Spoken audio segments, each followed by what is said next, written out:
What's up, guys? Welcome back to Sit Down with Sid Podcast. This is episode number 37. Today, I have the pleasure of having our guest, who is a Kashmiri poet and a writer. He has published 2 poetry collections in Kashmiri language and was nominated thrice for Sahitya Academy Award.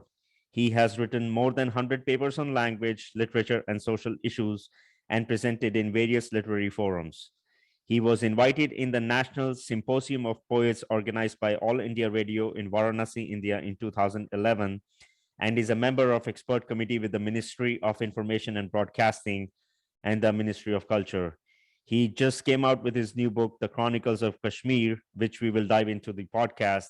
That being said, it's an honor for me to welcome Mr. Balkrishan Sanyasi. Sir, how is it going? Okay. Hi. Thank you very much. Thank you very much. So before we get into the book, would you mind telling our audience a little bit about your background, where you grew, and so forth? Yes, dear Sid, I was born in 1943 in Srinagar City, in the state of Jammu and Kashmir. My father, Pandit Gopinath Vaishnavi, was a teacher by profession. And he would also write short stories, dramas, etc. in Hindi. He had a good friend called Dinanath Nadim. Dinanath Nadim was also living in our neighborhood. He was his bosom friend. He was known as the revolutionary poet of Kashmir. I had even the opportunity to be in his lab. He would treat me as his son. Both of them rather opened a school in Srinagar called Hindu High School in 1938. But my beginning of the education, up to 8th class, it was all in government schools. Thereafter, I shifted to Hindu High School and got the opportunity to be with my father as teacher and also Mr. Dinanath Nadim as my teacher. There, it so happened that I too was writing small short stories. And there in that school, we got encouragement for writing. So we would, at the weekend, there would be a program of literary program where we would participate. And one day it so happened that Dinanath Nadim selected 4 boys from the school.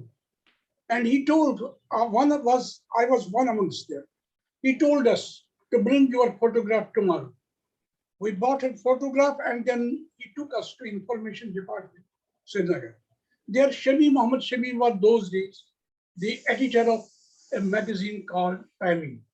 He just introduced us to him and told him that, see, these are the budding youth today. They will be tomorrow's writers. You write a caption under that, you just post their photo. That was perhaps an encouragement to all of us. Thereafter, I got a chance to work in his drama. Rather, it was a poetic drama called Opera in Kashmir. I got a chance to just be one of the characters in that drama. And when we played that drama, I was on the stage. I was amazed. I was attracted towards a poem written by Pandit Dinanath Nadim, which was the part of this drama. It was all about nature. It was all about love. It was all about light emerging from the darkness. The words were beautiful. And I was attracted. I told to myself, asked myself, why shouldn't I write in my own mother tongue in Kashmir? So that was the day when I got fascinated for the Kashmiri language. Thereafter, I went to college, SP College. SP College was hub of the literature. I was selected there as the joint secretary of Hindi Literary Forum. Then I was selected joint secretary of the Kashmiri Bazme-Adab. That is also literary forum for Kashmir. Then, therefore, I was selected as an editor of the college magazine Kashmiri section. The magazine is still going on there these days also, known as Pratap. Thereafter, I was also selected as vice president of the Philosophical Association of the college, because I was a student of philosophy and psychology. So I just continued with my thought, which made me to think about human emotions. And then after leaving, I wrote during those 4 years, I wrote many poems in Kashmir. And I got ultimately the chance to participate in a poetic symposium in university when I started my post-graduation in political science. There I had with me the great poets of Kashmir. I was a bit shaken in the first instance, but still I did better and they all praised my poem. This was the beginning of my literary career. Very good. So let me ask you now, poetry is also a form of writing. How did the transition of writing a poem become a passion for writing a book, which we want to talk about, the Chronicles of Kashmir? How did that happen? Actually, I am basically a main political science. Mm-hmm. You cannot believe that when I entered AG's office, I have really wept. I never wanted to enter the Department of Audit because I had nothing to do with that. I had to do everything with reading and writing. And also, I continued my teaching even then. When I was as an employee of audit, I continued teaching in the evening, in a college, evening college in Sinna. Mm-hmm. I taught there this post-graduation classes, political science. So my subject was foreign policy. My subject was Indian political system, constitutions of the world. So all these, I was attached to all this. So naturally, when I came to this plot in the year 1960, Mm-hmm. in the year 2016, Okay. it was because I had my interest for writing this book. It is amazing because this Pandit Amarnath Ji Vaishnavi, his people whom he served, they called him a reliable leader. They called him a tolerant leader. They called him torch bearer. They even gave him the name of the father of the Kashmiri Pandit community. And what were the reasons for that? There was much to say about that. So I wanted to write a book in which all these facets of his life, those are known to the people, to my readers. Number one. Number two, when after displacement, I was also one of the displaced person. I just was going to the literary mahfils, literary symposiums, and also in other symposiums while people would write on history of Kashmir. So I went through all this, and We I lost your thought, video. We lost your video, Mr. Balkrishan. uh, Yes, that's good. Please go ahead. So and, carry on. and so I just got an idea that much is to be said about this Exodus. Much is to be said in the pre-Exodus period. So it is not only that Exodus has come all of a sudden. There are historical events that prove otherwise. So when I thought over these two aspects, I started writing this book, Chronicles of Kashmir, a biography of Pandit Amarnath Vaishnav. Very good. So, for those of the people who are watching this podcast in the other parts of the world who are not familiar with the Kashmiri Exodus, which happened in 1990, could you tell our audience a little bit about what was the Kashmiri Exodus? And I'm going to ask you what events led to it, but if you can just tell our audience a little bit, for them to understand actually what was the 1990 Kashmiri Exodus. See, actually what happened, if we will not go to past history, but we will go only to 1931. Okay. We have to understand what was the socio-political condition of Kashmir in early 30s, in mid 30s. There was an organization called Muslim Conference. It was an organization of local Muslims. It was more or less headed by the Maulvis. Though Its purpose, as they would say, was just to watch the interests of the Muslims during Dogra rule. But actually, this organization was very much keen to just expand its horizon beyond that, to create Muslim consciousness. That means a sort of majoritism in the area, rather not only in Kashmir, but in whole of the state. But what happened in late 1930s, Sheikh Muhammad Abdullah, he passed his MSc chemistry in Aligarh and then he reached Srinagar. He hoped that Maharaja Hari Singh will take him the lecturer in some college, but he was taken as a teacher.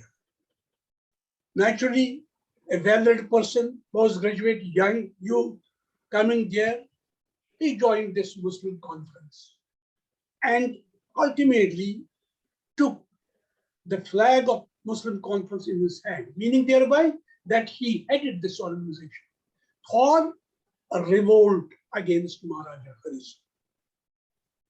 What he would say in the first instance was that this is a revolt just against monarchy. This is the movement just to establish democratic system. This was the plea which he would tell everyone. But what actually happened, that proved false. On July 13, 1931, when mass ran rampant, there was a big flare-up. It turned communal. Many shops of Hindus in Maharajganj area and in other areas were burned. Many people were killed. And slogans were raised, which were all just creating a sense of separatism in the area. And Maharaja just took the army, the police, which was in his hands, to curb this agitation and see the plight. We lost your video again. Yes, this is good. Please go ahead. The tragedy is that this 13th July every year, the people in Kashmir, majority people in Kashmir, they were celebrating it as the Martyrs' Day. Whereas the rest of the Hindus in Jammu as well as in Kashmir, they celebrated as the Black Day. Here, one can understand the difference in the thought concept. That why the Hindus from Jammu and from Kashmir, they taking it as Black Day, and the majority in Kashmir, they calling it as a Martyrs. So this was the wedge. We could easily find a wedge between the two thoughts. So slowly and steadily, but what happened in Kashmir? Hindus, we cannot say that Hindus are in struggle only in the post-Exodus period. Hindus are in struggle right since then. Hindu leaders in Kashmir, they sat somewhere. They talked to each other as what to be done about this Muslim consciousness. Then they suggested to Sheikh Muhammad Abdullah that let him change this organization into national conference. He readily accepted, and a purpose in that, because he wanted to be a mass leader of the public and also to be in the good books of the minorities of Jammu and Kashmir. So he readily accepted. There then appeared a rift between the Maulvi side and Sheikhullah side. That's the other part of the story. But national conference was formed. And it was a part of struggle of the Kashmiri Pandit leaders who worked for it and who ultimately managed to have this Muslim conference changed into national conference. Thereafter, 1947, and prior to 1947, Pandit Jawaharlal Nehru, he used to come to Kashmir just to be a sympathizer of Sheikh Muhammad Abdullah against Maharaja Hari Singh. Maharaja Hari Singh and Sheikh Muhammad Abdullah, they were on war path, but he would come. Whenever Sheikh Muhammad Abdullah would be imprisoned by Maharaja, he would come and just request Maharaja to just free him. So he had developed a good rapport, good friendship with Sheikh Muhammad Abdullah. In this connection, he had also come in 1945. What happened? Kashmiri Hindus, they took him to Sheetalnath. Sheetalnath is the place where Hindus assemble on the various celebrations. They took him there on their stage. He addressed them. And in his address in 1945, he said, I know that you must be feeling insecure, but there is no reason to feel insecure. For you, there are the officials. The one is to have your passing days with the way it is going on. The way the majority is going on, you be one with the majority. Or else, if you do not want that, you leave Kashmir to live in other parts of the country. Or else, you be there and whatever be your fate accomplished, you will have to go along with that. This was all confusing statement for the Hindus of Kashmir. So the sense of insecurity and thereafter the struggling mind of the Hindus in Kashmir, how to survive, how to continue, it was a big question mark for a Kashmiri Hindu right since then. Thereafter, what happened? Thereafter, there was Praja Parishad movement, which started in 1949 up to 1953. It was purely a nationalist movement, which was started by Pandit Premnath Dogra, a great leader of Jammu, who was revered and respected for his boldness. He started the movement. The movement was purely against what was a hodgepodge. We had accession. Sheikh Muhammad Abdullah had taken as the prime minister of the state. It was something surprising, a state having a prime minister. Then Maharaja's son being the president of state, Sadr Riyasat, and the state having its own legislative assembly. Well, all these features and a separate flag for the state, this was not viable. This was not accepted by the nationalist forces. And so there was a movement. There was a permit system to enter into the state of Jammu and Kashmir. A movement started. It took the shape of a big movement when Dr. Shama Prasad Mukherjee, the then president of Bharatiya Janasangh, just entered into the fray. He straightway said, the nation is one. What is the need of getting permission to enter into the state? I'll break it. He broke this agreement, this law, and he was arrested. And thereafter, he died there in mysterious conditions. During that period, here, I'll bring again Pandit Amarnath Vaishnavi. He was basically an RSS Swayamsevak. He had joined RSS in Srinagar in 1945, which was started by Pandit Balaraj Madhav, Professor Balaraj Madhav. He was then there a professor in Devi College. And the first Shakha in Srinagar was started by Mr. He was known as Jankinath Jigyasu. So Amarnath Vaishnavi was the product of Kashmir RSS. But that time, when this movement started, he was in Pathankot. He jumped into the fray from Pathankot. And all other associates in RSS who were in Kashmir and were now in Jammu, Makhanlal Ahma, Sarvashri Makhanlal Ahma, Omkarnath Ka, Jankinath Dobi, and many others. They also joined in Jammu. When Amarnath Kashmir was arrested in Pathankot, he was in different jails in Punjab and therefore at Shimla, where from he was freed after 1 year, about 1 year. So this movement gained momentum and Sheikh Muhammad Abdullah was compelled to open his mouth, to come openly and say, yes, he wants an independent state for himself.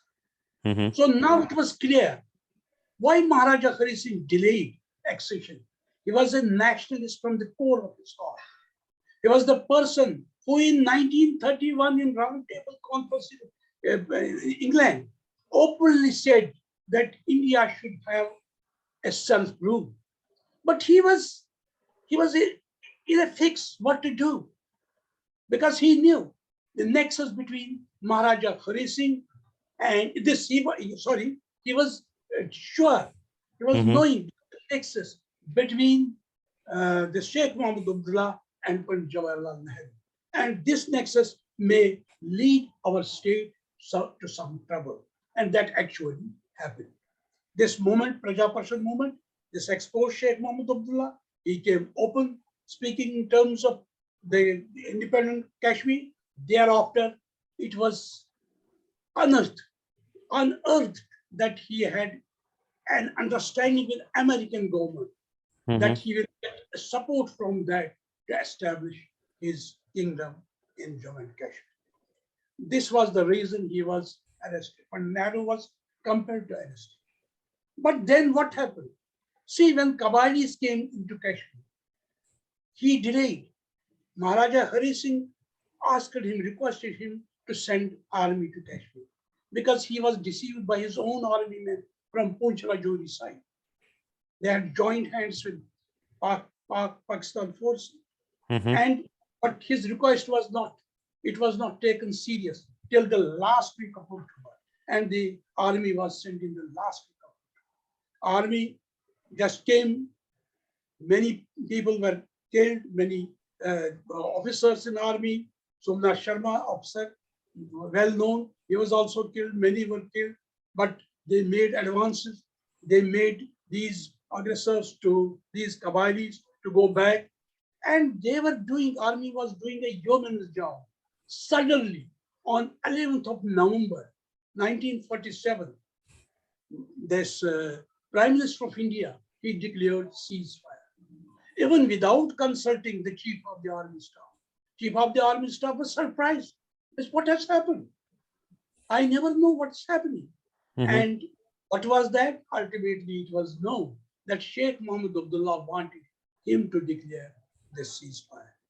And in that delay and then ceasefire, only 32,000 Hindus and Sikhs were killed in Mirpur area. That is now part of Kashmir. Mm-hmm. So this was the way, this was the dilly-dally and confusing tactics which were applied in deciding, in just thinking about, while they were thinking about Jammu and Kashmir. So this anxiety was continually having its place in the minds of Kashmiri Hindus. They would know we are living in uncertainty. Thereafter, after he was jailed, uh, Dr. This Sheikh Mohammed Abdullah was jailed. Thereafter, his close associate, Mirza Muhammad Afzal Bey, he came with an outfit called Pelvisit Friend. Why that? See, there also a tragedy. In 1940, late 1947, Nehru reached Srinagar. In the historical Lal Chowk, he addressed the people of Kashmir. Sheikh Abdullah was on his side. In my book, in this book, Chronicles of Kashmir, the photography is also there in this book. That historical photograph is very much in this book. Mm-hmm. And it is he who infused the idea of self-determination, plebiscite in Kashmir. He openly said that you people of Kashmir, you are free to exercise your will. Even it is said that Sheikh Mohammed Abdullah got also surprised. Is he so kind on me that what I have to say, he has already said it in his address? This was the tragedy. And thereafter, he picked thread from there, Mirza Muhammad Afzal Bey, and started working on plebiscite, Jammu and Kashmir plebiscite front.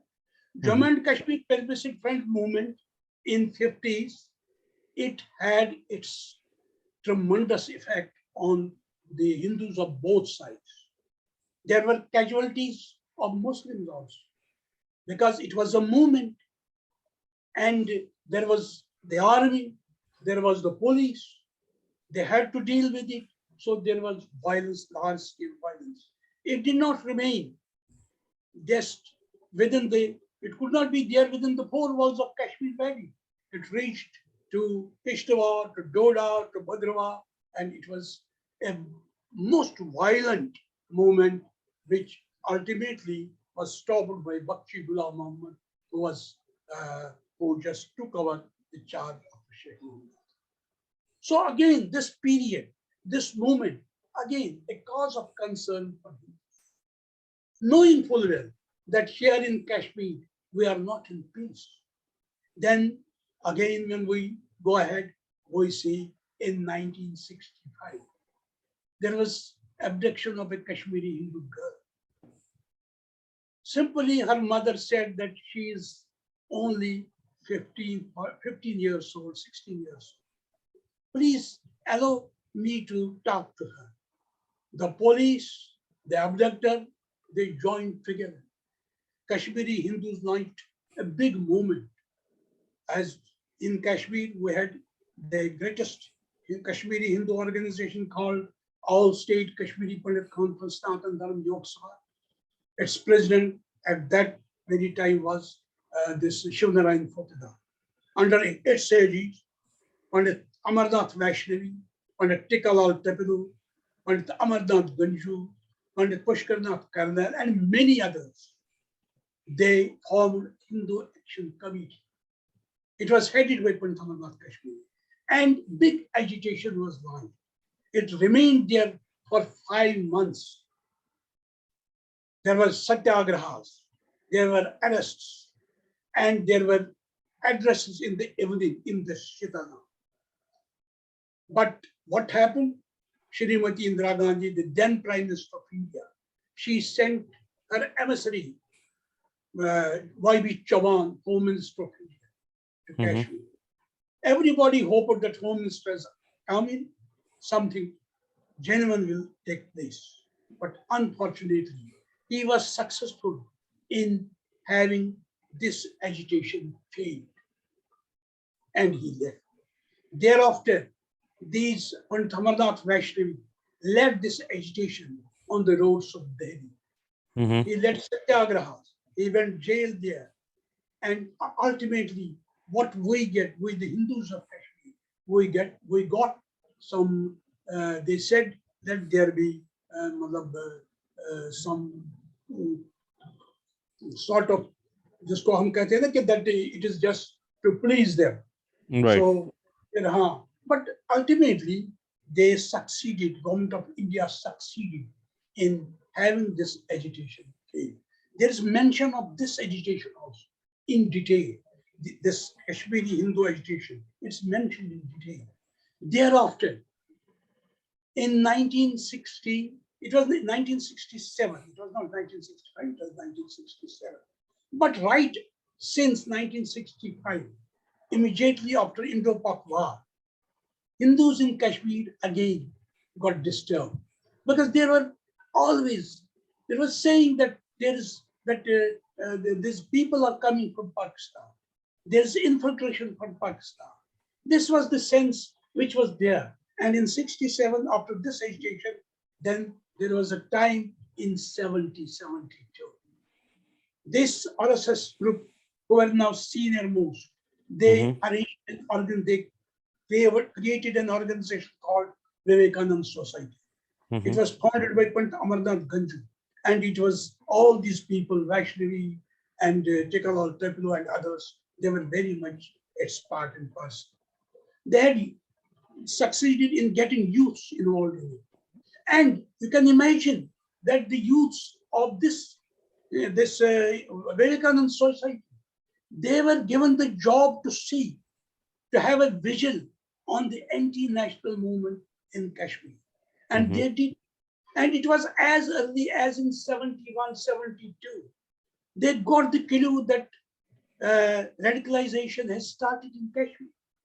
I see it the history, the Mm-hmm. chain of events which will lead us to the final where we stand today.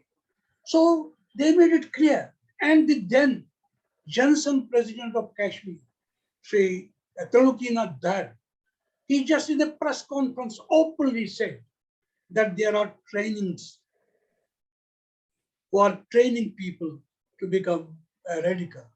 Mm-hmm. He was arrested, that you are just creating problems for Mm-hmm. everyone. You are spreading false. But that was true. And in 1973, we saw from 72 to 73, many temples were attacked. In April 1973, historical temple Mm-hmm. known as Okhat Kishore Bairavnath Trust, situated on the bank of river at Chhatabal, Srinagar. Its president then was Pandit Amarnath Vaishnav. It was the day when they were celebrating yearly function. It was a yajna. They were performing Havan, yajna. And when storms came from all sides, this yajna was disturbed. It was stopped there. Many were Mm-hmm. injured. Two people were injured and they succumbed to injuries. Even Padhamana Vaishnavi was injured, he was taken to the hospital. And you can imagine, the temple was then closed in 1973 and it remained closed till 1990, and thereafter it was raised to ground. Though its mention is in Raj Terangani also. So thereafter, Pandit Amarnath Vaishnavi rushed to them. Mm-hmm. See, I talk of the struggle and also the history, historical events. He went to them. He talked all these facts. I wish that this book be read by one and all in the world. Then he went to them. He sat with her for 1 hour and told her the story. The reply given by Srimati Indira Gandhi was that, see, you must behave as a big brotherly. You must develop big brotherly attitude while living in Kashmir. But Amarnath Vaishnav was surprised. He said, Madam, what are you saying? We are the youngest brothers in Kashmir. We are the microscopic minorities in Kashmir. How can we be big brothers? So again, here point arises. The tragedy for the Kashmiri Hindus is they neither belong to majority nor to Mm-hmm. the. They are caught in between the two. This is the plight of the Hindus who are in perpetual tension, were in the perpetual tension what to do. Then he said, he was astonished. He said, we are on the receiving end. And she is telling us that you behave as if nothing has happened. Then again, in 1980, Pandit Amarnath Vaishnavi and Tikalal Petal, after emergency was over, after Srimati Indira Gandhi took over as Prime Minister again, they wanted to meet Srimati Indira Gandhi, just apprising her about the situations which were emerging, emerging state. But she could not see them. She could not. Then they met Sanjay Gandhi, who was then a forceful leader in Youth Congress. They met him. They talked to him. He was convinced. He said, oh, it is really a problem and it is to be solved. But please wait for 1 year because I am this time engaged in organizational, in making my organization strong. Come next year, the same people will talk in threadbare and will do something. But alas, that day never came. Before they could reach to Jammu to meet, Delhi to meet him, he had a crash, air crash, and he died there. Then 1986. And 1986 is something, it is to be understood. It is not well understood by the people. 1986, its beginning had started right from 1983, when Ghulam Ahmad Shah was the chief minister. He had started building a mosque inside the civil secretariat in Jammu. There started an agitation, Lathi charge in Jammu. So from there, the seeds were born. Seeds were sown. Mm-hmm. And prior to that, in 1980s, earlier 1980s, there was a big congregation of Muslims. A big conference was held in Kashmir Mm-hmm. under the very leadership of Sayyid Ali Shah Gilani and by Deobandis. It was a mixture of two who had Mm-hmm. arranged this get together, and it was a sort of show of strength. This was again a signal for something that is in the open. And then we saw in 1986, suddenly we saw that temples were desecrated, people were killed in South Kashmir, in some areas of North Kashmir. And what happened? It is to be noted here that Mr. Mufti Said, who was once a Congressite, was the president of Congress. He was now somehow taken away from the Congress. He also wanted to take cudgels with the central government. And then he was also behind the curtain, just, uh, just, uh, uh, just getting momentum to this Mm-hmm. movement. And then the mullahs also. So this was again a signal for the government of India. Again, Pandit Amarnath Vaishnavi led a delegation. These Amarnath Vaishnavi led a delegation Mm-hmm. to Delhi. He was accompanied by a well-known Arya Samaji leader, Ram Gopal Sharma, Mm-hmm. and many others. He met her. He met this Rajiv Gandhi. He was the Mm-hmm. prime minister at that time, and just told him everything. What is the origin of all this? Why it's happening? What has happened? But unfortunately, those were the days when there was nexus between Rajiv and Farooq Abdullah. Mm-hmm. In the same manner in which there was a nexus between Sheikh Mohammed Abdullah and Pandit Jawaharlal Nehru. History repeats itself that actually happened. This nexus was so dangerous for the country as a whole that even intelligence reporting, then there came the governor Jagmohan.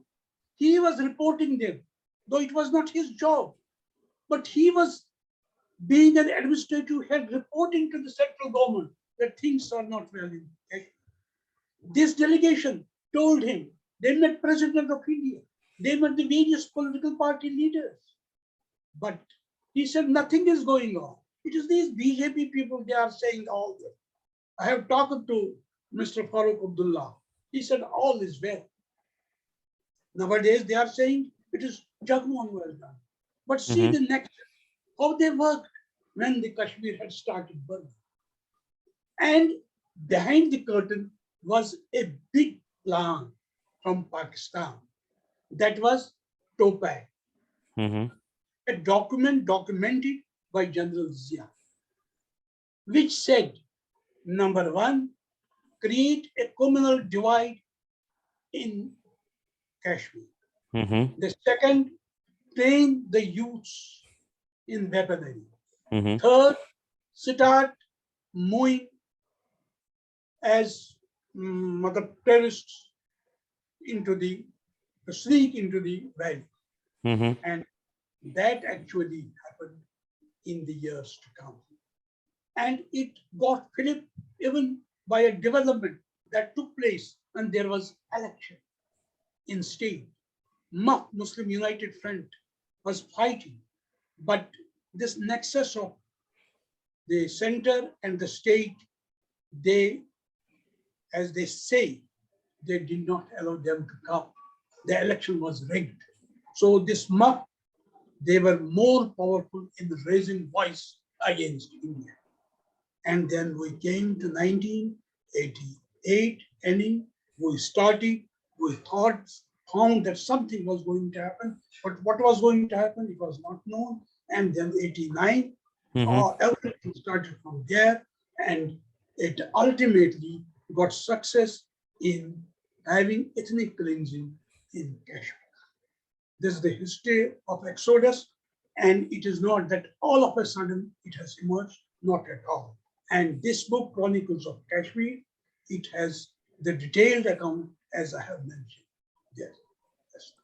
Wow, I'm immensely like it's mind-boggling, like how you have almost 5 decades of history, you know, And such a vast knowledge, and you have put all of this together, which makes sense, because I think this started, as you said, prior to the Independence Day of India, which was August 15, 1947, and this led to all the way to 1990. That's 47 years of history in the making of the exodus, that finally happened in 1990. So tell us one thing, Mr. Balkrishna.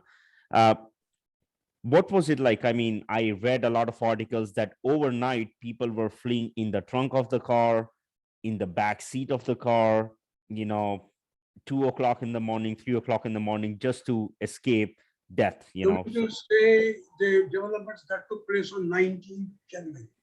Mhm, It is actually what happened. You cannot blame. mhm, Actual situation, we were all in our homes. It was 10 mhm, o'clock at night. It mhm, was Sunday. mhm. We used to have sending film on this our DD, Yeah, Doordarshan, Doordarshan, yeah, every national night. network. We are waiting for that. We have taken our day. We are waiting for that. Mhm, Suddenly, there was slogan mongering. And it was so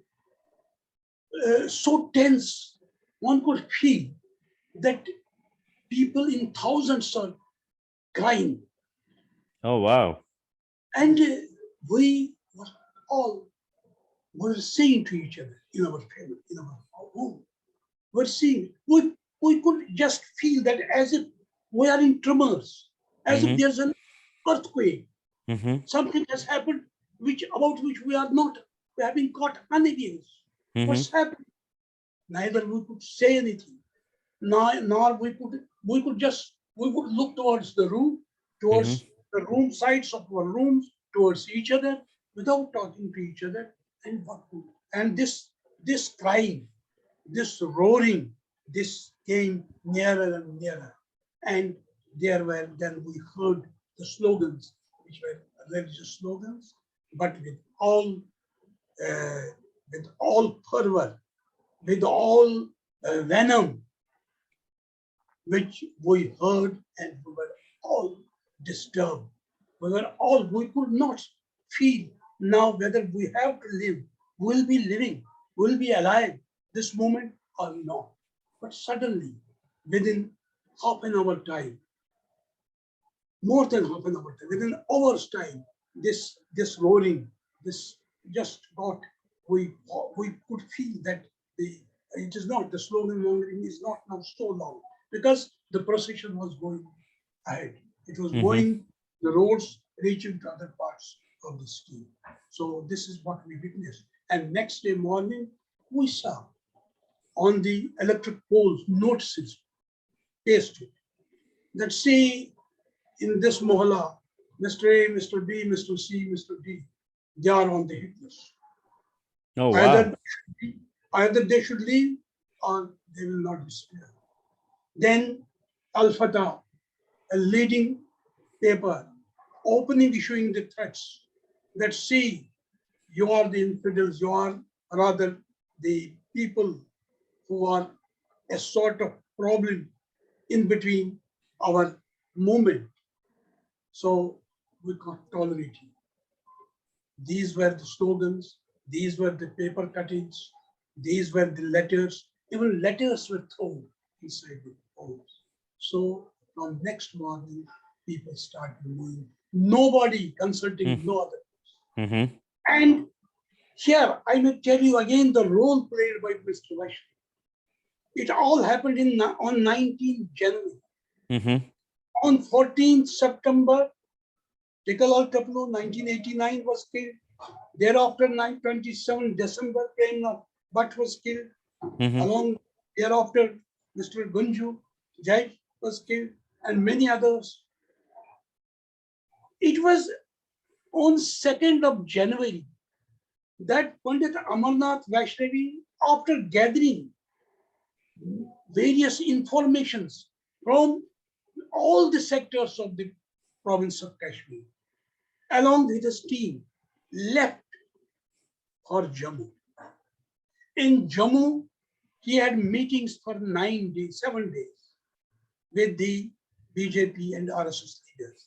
Mm-hmm.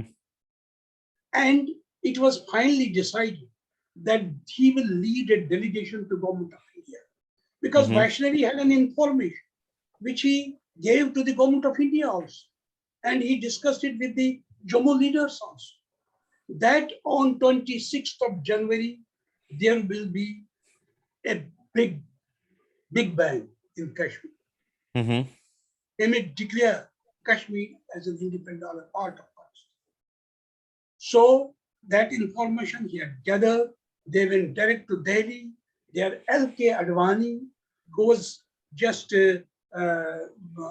not in the ministry, but was supporting VP Singh's government. It was VP Singh had taken as Prime Minister of India only a month back. So they met him. They met their Devilal, who was the Deputy Prime Minister, and they met the cabinet ministers. And so far as the information I received, that Mufti Muhammad Said was not in favor about the proposal which Mr. Vaishnavi gave them. He told them straightway, L.K. Advani was leading this delegation. He told Prime Minister that, see, it is not my delegation. It is delegation led by Pandit Amarnath Vaishnavi. But I am leading it simply because his family members are there in Kashmir. So it should not be made public that he was leading the delegation. That's why I, as K. Advani, is leading them. But they will have to speak themselves to you as what is the reality. So Mr. Vaishnavi, told him everything. These cabinet ministers informed him about the events that are going to happen now. Ultimately, it was VP Singh who told him, as now you give us the solution. If that is the thing, then you give us the solution. He told them the solution is that you bring in Jagmohan as the governor of the state, declare state under governors. Then they told him that, yes, you go to Jagmohan and see if he is willing. Then Mr. Vaishnavi went to Jagmohan. He was those days in the library writing his book, My Frozen Turbulence. And he met him. He told him that all these delegation members, but he said, why me? Jagmohan said, why me? He said, Vaishnavi said, because we have full confidence. Because we know you are well informed about Kashmir. We know that you have from time to time informed about the realities that are seen on the ground level in Kashmir. You have also sent that information to center, but there was no one to accept that. So you go, and he accepted. It was on 16th night, 16 January night, when cabinet meeting was held, and Jagmohan was called in, and he was given to understand that he is to go as governor. He joined governor on 19th of January during daytime, and in the night time, all that I told you that Wow. happened same night. Wow. So let me ask you now, like, why now, 30 years later, you wanted to come out with this book? I mean, I'm sure you've been writing on this book for some time, but what made you think that this is the right moment for this book to be published and for this to be heard all across the world? It is not that I have started it right now. As just now I have told you, I worked it right since 2016. Mm-hmm. So it took me 5 years, 5+ years to write. I meant only then that the reality should come. What is actual, what is in reality, what are the events, what is the history. The books have been written, many books have been written on Kashmir. But not this way as I wanted to present it before the public, so that public by and large, Indians and abroad also, people know the reality of Kashmir. Do you think that something like this can have a political conflict? What I mean to say is a political intervention. Uh, the reason I'm saying is the movie, as we all know, Kashmir Files just came out, which received a lot of recognition from the people itself, who themselves or their parents or grandparents were the part of Exodus. But it also received a big backlash from the political party. I will not mention the party's name. Uh, do you have some kind of like this thing in your mind? You know what? Maybe I might As also get a some student political of backlash. as a student of political science, Mm-hmm. for me it matters little whether Kashmir file is there or not. Mm-hmm. No doubt, Kashmir file has played a vital role Mm-hmm. in many things. I need not go to that side. I am an author. Mm-hmm. That's a film. He has projected it, the reality on the in the cinema, and I am projecting it from my point of view in the Right. book. Right. But the reality is, so if somebody tells me now you want to go back to Kashmir, now isn't there any chance to move now to Kashmir? Just like you also wanted to say something like that. Mm-hmm. But actually, what is the reality is the problem is not the people from Kashmir. Kashmir is Mm-hmm. majority from Kashmir. The problem is Pakistan. It was very easy to tackle Pakistan when infiltration started in 1990. Now the things have changed tremendously. Now China is at the back of Pakistan. Mm-hmm. Pakistan is nothing, Mr. Nothing, but Pakistan gets its boost, moral boost. That's China. And this time we have to think it's Pakistan. Are we in a position to minimize the importance of Pakistan? Are we in a position to raise Pakistan to such a position that they have no guts to stand up and send and do continue their infiltration inside our state? Unfortunately, that's still happening. Mm-hmm. So it's not so easy for a Kashmiri Hindu to say that yes, he will move now. It is, I think, it's a political slogan. The moving of Kashmiri Pandit Mm-hmm. back to Delhi, then he will be safe and sound there. That can only be guaranteed when there is absence of gun. And absence of gun means the minimizing the role of Pakistan. This is my opinion. So let me ask you. I mean, this Pakistan. I mean, India used to be known as Hindustan prior to the independence, where Pakistan was a part of India. And as I mentioned, on August 15, 1947, Pakistan was created as a separate country, and Hindustan was kind of divided in Pakistan and India. But this problem has been going on now, almost 8 decades later, between Muslims, Hindu. I mean, do you think this is all political, or also do you think that's how people from Pakistan see people from India and the other way around? Like, we are not one. Like, we are all humans, but we are not one. Do I make sense? It is something more than that. As a student of politics, I have brought these things in this book also. Mm-hmm. And it is very important for every Indian to read this.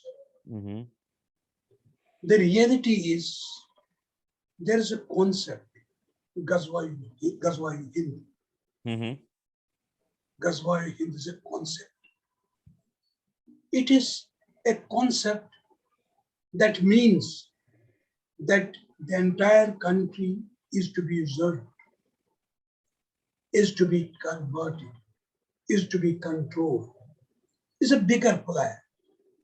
This time what's happening? Turkey is coming very close with Pakistan. Only a few years back, the president of Turkey, Turkish president, when he reached Pakistan, he Mm-hmm. said openly that Pakistan has been to our help. Now it is our turn to help Pakistan vis-a-vis Kashmir. Mm-hmm. Here we see on the Afghan borders, even American, they got defeated. Talibanization of Afghanistan, it has again started there. And then China, though itself just not keeping Muslims in their own country safe, Mm-hmm. not having good behavior with them, but here just making Pakistan to fight against India. So it's a big game. It is not only people in India and people in Pakistan. It's beyond that. It is the plan of that of Ghazwa-e-Hind. That's how even some politicians within our country, even some elements within our country, they raise their heads with these intentions. And even our CEDOs in our country, I call them CEDOs. Mm-hmm. I call them, I have given them a name in this book. It is, they are this what's happening, what is in vogue in our country this time. It is politics of convenience. The political parties within our country, they are trying to be quiet, to just adopt silence on various vital issues which have relevance so far as national interest is concerned. But Mm-hmm. they are all with this game, willy or nilly.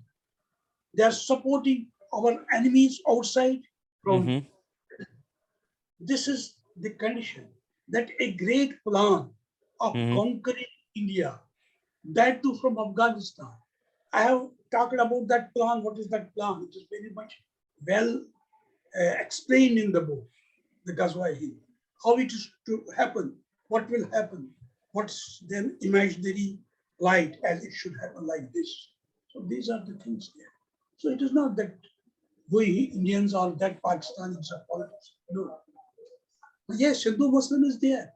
Pakistan will never wish to have India, but it is part of that game. Got it. That's very well said. Couple of things I also want to ask you before we finish this. Number one is, do you want to tell our audience where your book is available so they can purchase a copy? We will also put the description of the links in our video, but do you want to tell our audience where they can purchase this book, please? I have explained, I have mentioned about it two, three times. I request you also to, if you can, just have it publicized through our own agency so that people in the country also go and purchase. Definitely. And so, yeah. tell us what we have to do. You can talk to my daughter in that respect. Right. She's dealing with it. Okay, And yeah. I will do something in that. Definitely. We'll put the actually links in the description so our audience can purchase a copy. Last question for you is, do you think the future of Kashmir looks bright or bleak? Yes, Government of India's these efforts, as we see now, they have in their mind, they are sincerely creating Kashmir economically better. They are creating conditions so that Kashmir is economically better. They are finding the avenues for employment. They are working in that direction. So that way, it may be a progress to Kashmir, no doubt. But again, the question is whether Pakistan will allow us to be in peace, whether we are free from gun culture. That's to be seen. That's a big question. Perfect. Mr. Balkrishan, I want to thank you very much. This was a very immensely knowledgeable conversation with you. Once again, I want to thank your daughter. Thank you very much for taking the time. Thank you. Thank you. And we wish you all the very best. Okay. Thank you. Thank you, sir. You take care. Thank you. Bye-bye.